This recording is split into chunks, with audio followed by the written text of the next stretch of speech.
इस वक्त की सबसे बड़ी खबर से विदेश मंत्री एस जयशंकर की कनाडा को दो टूक। कनाडा ने खालिस्तानी ताकतों को पनाह दी। कनाडा की राजनीति में खालिस्तानियों को जगह दी गई। आतंकियों को पनाह देना कनाडा के हित में नहीं है। विदेश मंत्री का पाकिस्तान को भी करारा जवाब। पाकिस्तान की शर्तों पर नहीं होगी बात। सीमा पर आतंकवाद का इस्तेमाल करता है पाकिस्तान। आतंकवाद और बातचीत एक साथ नहीं चल सकते। आतंकवाद पाकिस्तान की मूल नीति है। विदेश मंत्री एस जयशंकर ने कनाडा में खालिस्तानी समर्थकों पर हमला बोला है। जयशंकर ने कनाडा और भारत की तनातनी पर बोलते हुए कहा कि कनाडा की राजनीति में खालिस्तानियों को जगह दी गई है। खालिस्तानी समर्थकों को ऐसी गतिविधियों में शामिल होने की अनुमति दी गई। मुझे लगता है यह कनाडा के हित में नहीं है।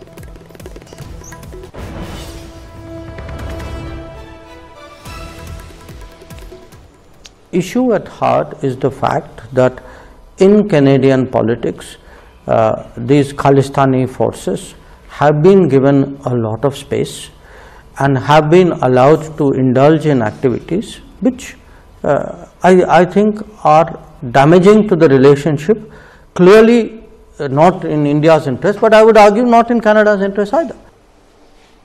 और ये बड़ी खबर, मणिपुर की अहम बैठक। राम मंदिर पर आज बीजेपी की बड़ी बैठक। बीजेपी केंद्रीय कार्यालय में बैठक में जेपी नड्डा और गृह मंत्री अमित शाह हिस्सा लेंगे। सभी प्रदेश के प्रतिनिधि भी बैठक के लिए पहुंचे हैं। तकरीबन 150 लोग बैठक में शामिल होंगे। बैठक में बीजेपी राष्ट्रीय संगठन महामंत्री बीएल संतोष, सुनील बंसल, विनोद तावड़े, तरुण चुग, दुष्यंत गौतम और केंद्रीय रेल मंत्री अश्विनी वैष्णव भी पहुंचे हैं।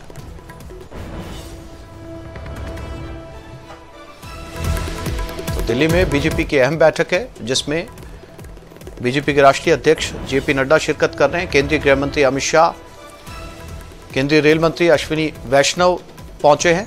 राम मंदिर को लेकर इसमें कई अहम मुद्दों पर चर्चा की जाएगी। बैठक में बीएल संतोष भी हैं, सुनील बंसल भी हैं और विनोद तावड़े भी हैं।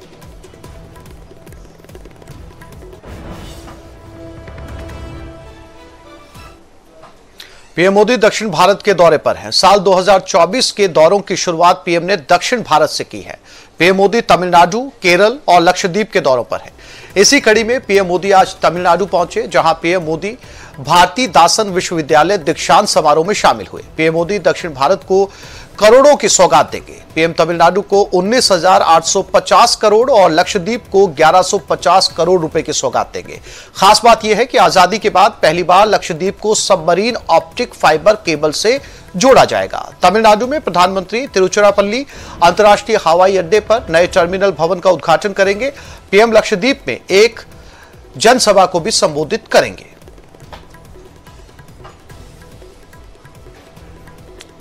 This is my first public interaction in 2024.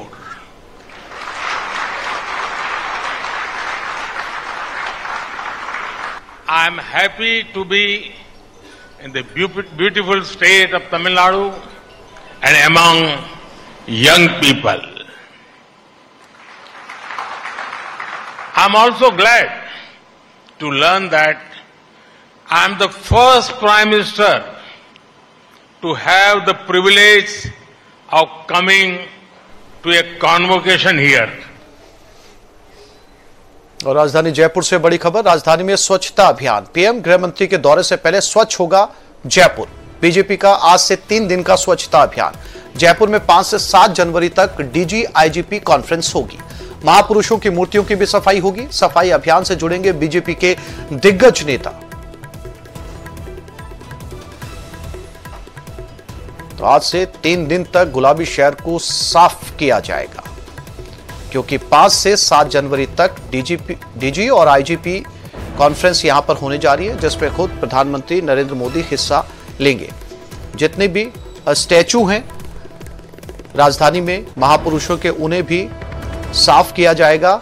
सारे पार्कों की सफाई होगी। और पीएम के दौरे से पहले जयपुर में सफाई अभियान।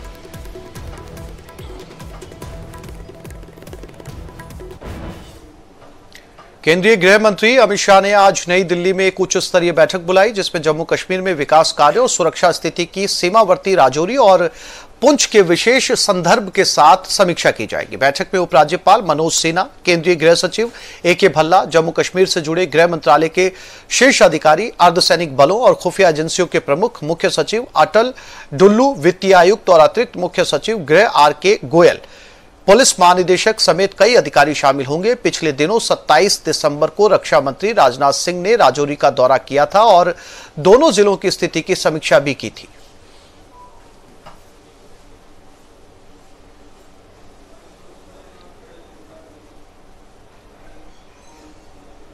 लोकसभा चुनाव से पहले ममता बनर्जी की पार्टी तृणमूल कांग्रेस में सब कुछ ठीक नहीं चल रहा है।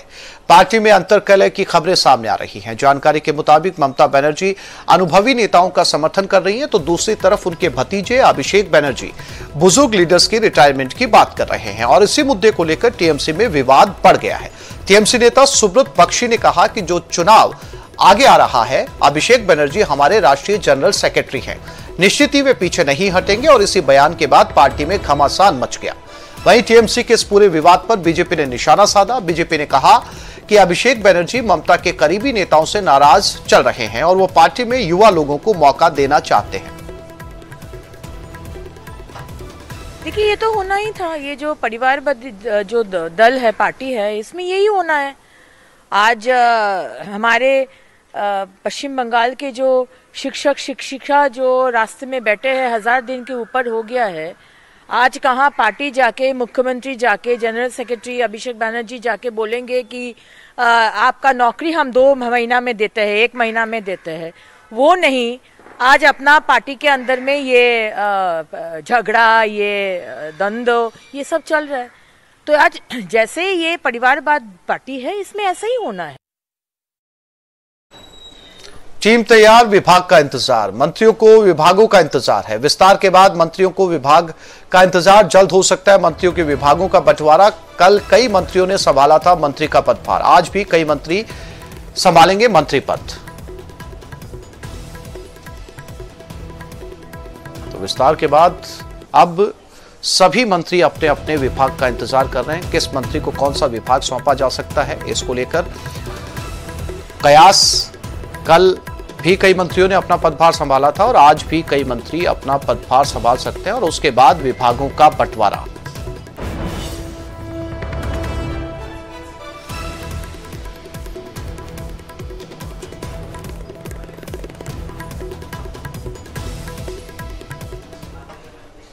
और कड़ाके की ठंड के बीच आज सुबह CM Bhajanlal Sharma action mode में नजर आए। सीएम भजनलाल शर्मा आज सुबह सुबह सिटी पार्क के पास मॉर्निंग वॉक पर निकले। इस दौरान मॉर्निंग वॉकर्स सीएम को देखकर हैरान हो गए। सीएम भजनलाल ने सुबह सुबह शहर का जायजा लिया, लोगों से मुलाकात की, समस्या सुनी और चाय की चुस्कियां भी ली। लोगों ने देखा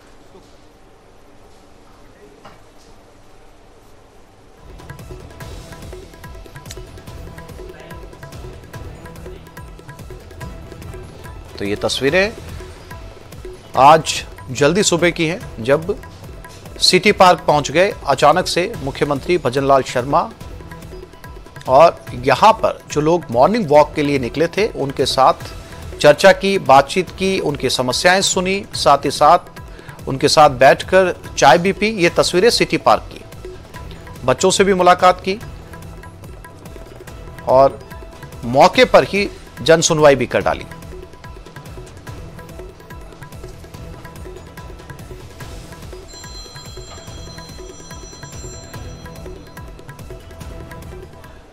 देश भर में नए हिट एंड रन कानून का विरोध तेज हो गया है। ट्रांसपोर्टर्स से लेकर वाहन चालकों की मांग, नए हिट एंड रन कानून को वापस लेने की मांग। प्रदेश के अलग अलग जिलों से विरोध प्रदर्शन की तस्वीरें सामने आ रही हैं।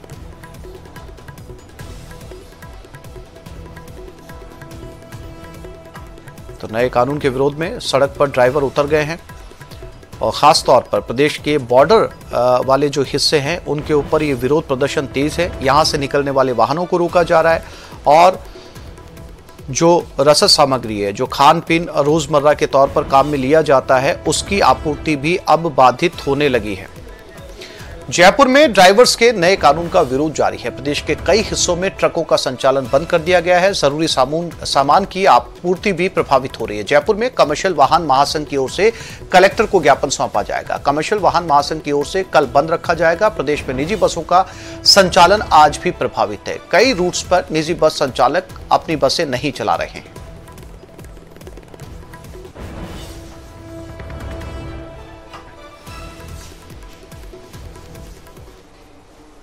और आप अपनी टीवी स्क्रीन पर करौली, अजमेर और जालोर जिले की तस्वीरें देख रहे हैं, जहां हिट एंड रन कानून को लेकर ट्रक चालकों का विरोध प्रदर्शन जारी है। ये 3 तस्वीरें, यहां पर कल से ही ये विरोध प्रदर्शन जारी है। यहां से गुजरने वाली बसों को रोका जा रहा है, निजी वाहनों को रोका जा रहा है और निजी बसें भी यहां पर रोकी जा रही है, जिसको लेकर ये विरोध प्रदर्शन किया जा रहा है। एक्सीडेंट से जुड़े नए कानून में बदलाव को लेकर सभी ड्राइवर जो है वो इसका विरोध कर रहे हैं। कानून में बदलाव की मांग है इनकी।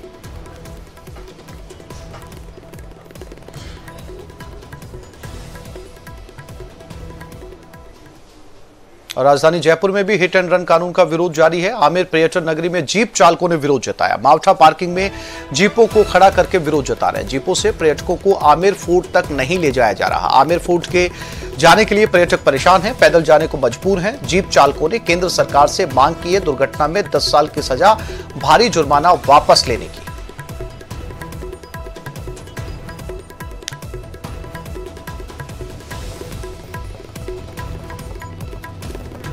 और हमारी संवाददाता महिमा जैन हमारे साथ जुड़ गई हैं, उनसे बात करते हैं।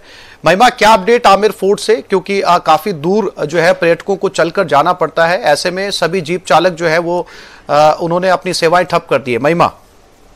बिल्कुल, देखिए आसिफ, न्यू ईयर है। न्यू ईयर सेलिब्रेशन के लिए पर्यटक गुलाबी नगरी में बड़ी संख्या में पहुंच रहे हैं। रोज करीब 50,000 से लेकर 80,000 पर्यटक गुलाबी नगरी में भ्रमण करने के लिए पहुंचता है और सबसे मोस्ट फेवरेट डेस्टिनेशन जो है आमेर फोर्ट बनती है।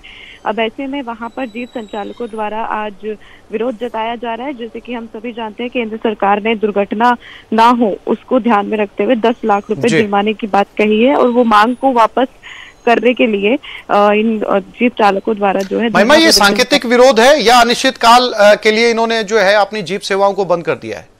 जी नहीं, देखिए अब ये सांकेतिक विरोध है। अगर सरकार नहीं मानती है तो आगे ये रूपरेखा बनाएंगे और विरोध प्रदर्शन जारी रहेगा, ऐसा इन लोगों का कहना है। हाल फिलहाल आज के लिए जो है पर्यटकों के लिए जीप की सेवाएं बंद कर दी गई है, क्योंकि जीप के जरिए ही आमेर फोर्ट में ले जाया जाता है और जब जीप ही नहीं चलेगी तो पर्यटक भी आमेर फोर्ट नहीं पहुंच पाएगा।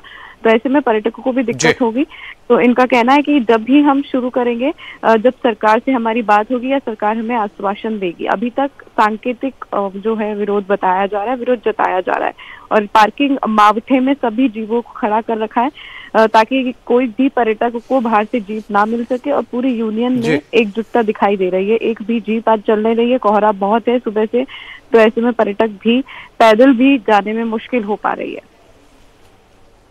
महिमा, इस समय क्या वहां से आंकड़े मिल पा रहे हैं? कितने पर्यटक जो है इस समय आमेर पहुंचे हुए हैं जिनको इस परेशानी का सामना करना पड़ रहा है?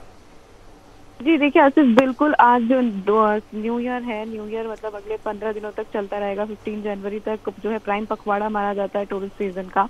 तो ऐसे में हर रोज बाने भी तो 40 से 50 हजार के बीच का पर्यटक जो है आमेर फोर्ट जाता है और आमेर फोर्ट से बाकी के पर्यटक स्थलों पर भ्रमण करता है। और आंकड़ों की माने तो दिसंबर माह में भी जो है अच्छा खासा पर्यटक देखा गया। करीब 1 लाख से ज्यादा पर्यटक ने जो है आमेर फोर्ट पर भ्रमण किया। तो ऐसे में हम अंदाजा लगा सकते हैं कि करीब रोजाना 20 से 25 हजार पर्यटक जो है आमेर फोर्ट पहुंच रहे हैं। तो ऐसे में अब वो पर्यटक को जब जीप नहीं मिलेगी तो वो भी परेशान होंगे और वहां पर जो प्रशासन है वो भी परेशान। नजर बनाए रखिएगा, अपडेट आपसे लेते रहेंगे। फिलहाल तमाम जानकारी के लिए आपका शुक्रिया।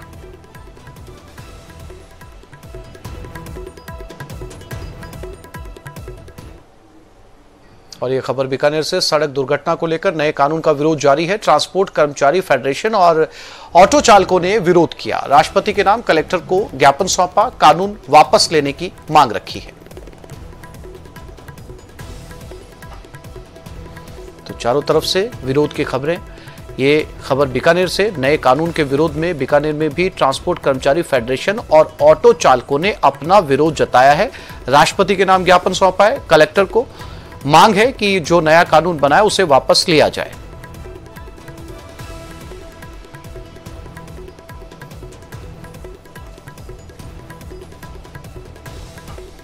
तो हर जिले से अलग अलग तस्वीरें विरोध प्रदर्शन को लेकर।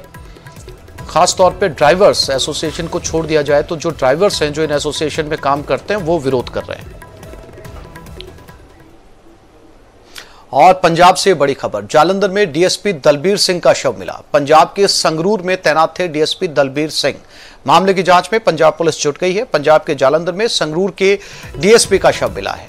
इससे हड़कंप मच गया। पुलिस को हत्या का शक है क्योंकि डीएसपी दलबीर सिंह के शव पर चोट के निशान भी मिले हैं। उनका पैर भी कुचला गया है। कुछ समय पहले जालंधर के गांव में उनका एक झगड़ा हुआ था। डीएसपी दलबीर सिंह को उनकी बहादुरी के लिए अर्जुन पुरस्कार से भी सम्मानित किया जा चुका है। ਹੈਡ ਇੰਜਰੀ ਜਿਹੜੀ ਹੈਗੀ ਆ ਉਹਨਾਂ ਦੇ ਸਿਰ ਤੇ ਸੀ। ਸੋ ਇਸ ਸੰਬੰਧੀ ਡਿਟੇਲ ਅਸੀਂ ਪੜਤਾਲ ਕਰ ਰਹੇ ਹਾਂ ਵੀ ਇਹ ਕੀ ਕਾਰਨ ਕੀ ਹੈ, ਇਹਦੀ ਪ੍ਰੋਪਰ ਇਨਵੈਸਟੀਗੇਸ਼ਨ ਕੀਤੀ ਜਾ ਰਹੀ ਹੈ। ਸੀਸੀਟੀਵੀ ਕੈਮਰੇ ਅਸੀਂ ਚੈੱਕ ਕਰਵਾ ਰਹੇ ਹਾਂ। ਸੋ ਅਸੀਂ ਮੌਕੇ ਮੁਤਾਬਕ ਜਿਹੜੇ ਉਸ ਰਸਤਾ ਪੈਂਦਾ ਜਾਂ ਹੋਰ ਵੀ ਪ੍ਰੋਪਰ ਚੈੱਕ ਕਰਵਾਵਾਂਗੇ। लेकिन खबर है कि कर्नाटक के जाने माने मूर्तिकार अरुण योगीराज की बनाई रामलला की मूर्ति का चयन हो गया है। मूर्ति के चयन से पहले उनसे न्यूज 18 इंडिया की सपना शुक्ला ने खास बातचीत की। मूर्ति बनाने के दौरान अरुण योगीराज के मन में क्या था, आपको सुनाते हैं। रामलला की मूर्ति का चयन अब कर लिया गया है। ये जानना चाहूंगी कि क्या बारीकियां रखते हैं या क्या बारीकियां दिमाग में चल रही हैं। जैसे आप कह रहे हैं कि 6 महीने हो गए आपको काम करते करते? हाँ, 6 महीने हो गए। 6 महीने हो गए हैं। क्या बारीकियां दिमाग में रख रहे हैं कि आंख ऐसी होनी चाहिए, नाक ऐसी होनी चाहिए, धनुष इस तरीके का, और आप बाल स्वरूप तैयार कर रहे हैं? ये बहुत चैलेंजिंग टास्क है क्योंकि हम राम का मूर्ति बहुत देखा है मगर बाल रूप में कहीं नहीं देखा है हमने। This is very challenging. हमने बाल रूप में राम को तैयार करना है। एंड हम लोग 6 महीने से ढूंढ रहे हैं पत्थर के अंदर राम लल्ला को। इस पत्थर के अंदर हमको दिया गया पत्थर के अंदर। अच्छा, क्योंकि हमको भी एक वेरी बांसवाड़ा की एक महिला और उनके पति को अयोध्या में 22 जनवरी को होने वाले प्राण प्रतिष्ठा कार्यक्रम में शामिल होने का निमंत्रण मिला है। स्मृति चौधरी ने बताया कि उनके पिता देश सेवा में शहीद हो गए थे। ऐसे में उनको और उनके पति को प्राण प्रतिष्ठा में शामिल होने का निमंत्रण मिला है। उन्हें इस बात की खुशी है कि कार्यक्रम में शामिल होने का अवसर मिला, पर दुख इस बात का है कि उनके पिताजी नहीं रहे। ये मेरे पापा कार सेवा में शहीद हुए थे अयोध्या जी में। हनुमानगढ़ी पे जब मुलायम सिंह की सरकार के द्वारा गोली चलाया गया था उस समय, तो इसी वजह से हम लोगों को ये सौभाग्य मिला है कि हम लोग वहाँ पे जाएं। आपके पिताजी का नाम क्या है? मेरे पापा का नाम शहीद संजय कुमार सिंह, मुजफ्फरपुर बिहार, कांटी साइन गांव है। और किसको इनविटेशन मिला है? मुझे और मेरे हस्बैंड को मिला है।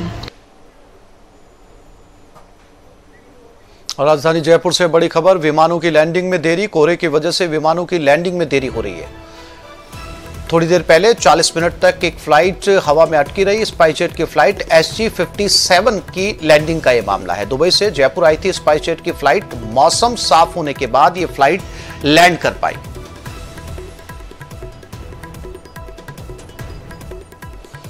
तो आज सुबह घने कोहरे की चादर में जयपुर एयरपोर्ट था, जिसके चलते जयपुर एयरपोर्ट से संचालित होने वाली सभी उड़ानें जिनका शेड्यूल सुबह का था वो 1 से 2 घंटे की देरी से उन्होंने टेक ऑफ किया और इसी दौरान जो फ्लाइट्स आने वाली थी उन्हें काफी देरी हुई।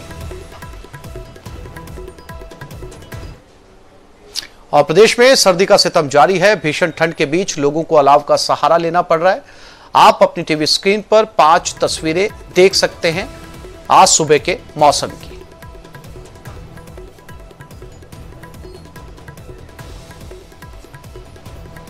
तो आज सर्दी का मौसम अजमेर, टोंक, जयपुर, डीडवाना, श्रीगंगानगर, ये 5 अलग अलग जगहों की तस्वीरें जहां पर कोहरा छाया हुआ है। ये सुबह की तस्वीरें। फॉग लैंप हेडलाइट जलाकर गाड़ियां यहां पर आपको चलती हुई नजर आएंगी। हाईवे पर रफ्तार बेहद धीमी और सड़क के किनारे अलाव जलाकर लोग तपते हुए।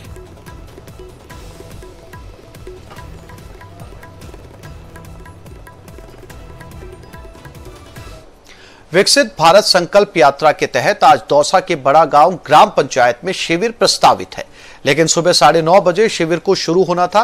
निर्धारित समय पर एक भी अधिकारी शिविर में नहीं पहुंचा। करीब आधा घंटा देरी से 1-2 अधिकारी पहुंचे, वहीं ज्यादातर अधिकारी करीब 1 घंटा देरी से यानी 10:30 बजे शिविर में पहुंचे। इसके कारण ग्रामीणों में नाराजगी देखने को मिली। ग्रामीणों का कहना था कि केवल 3 घंटे के लिए ये शिविर आयोजित किया जाता है, इसके बावजूद भी अधिकारी कर्मचारी निर्धारित समय पर नहीं पहुंचते।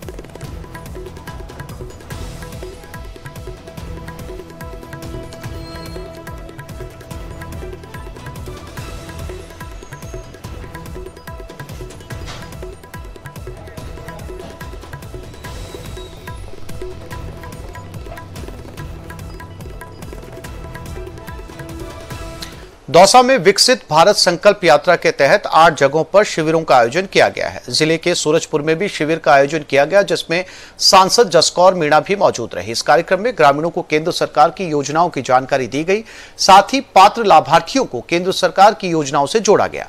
इस दौरान मेरी कहानी मेरी जुबानी कार्यक्रम के तहत लाभार्थियों ने योजनाओं के फायदे गिनवाए।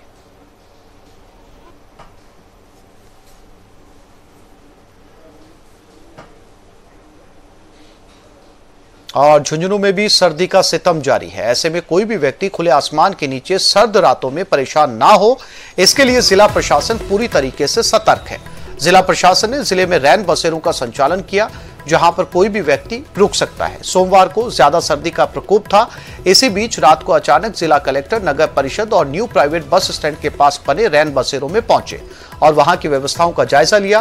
दोनों ही जगह साफ सफाई और अन्य व्यवस्थाएं माकूल पाए जाने पर जिला कलेक्टर ने संतोष व्यक्त किया। उन्होंने नगर परिषद आयुक्त दिलीप पूनिया को निर्देश दिए कि यहां पर दूसरी मूलभूत सुविधाओं में भी इजाफा करें। महिलाओं के लिए भी यहां पर महिला केयरटेकर लगाने के निर्देश दिए, ताकि महिलाओं को किसी प्रकार की असुविधा का सामना ना करना पड़े।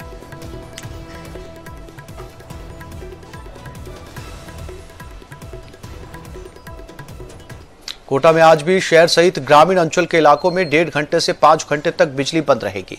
शहर सहित कोटा ग्रामीण के इटावा, सुल्तानपुर, कैथून, मंडाना, सांगोर, पिपलदा सहित शहर के अलग अलग इलाकों में कई घंटों तक बिजली गुल रहेगी। विद्युत लाइन के रखरखाव और दुरुस्तीकरण कार्य के चलते बिजली गुल रहेगी। शहर सहित ग्रामीण अंचल की 75 से ज्यादा कॉलोनियों और गांव में बिजली गायब रहेगी। लगातार बिजली कटौती से लोगों में गुस्सा है, जिससे लोगों को भारी परेशानियों का सामना भी करना पड़ रहा है।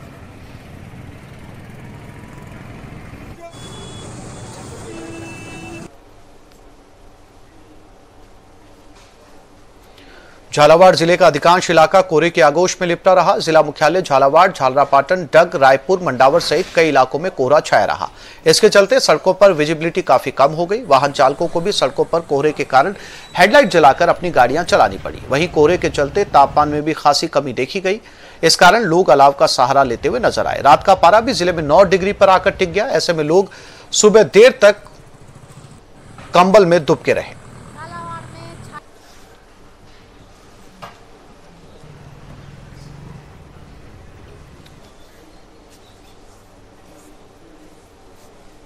तो इस बुलेटिन में फिलहाल इतना ही। नमस्कार।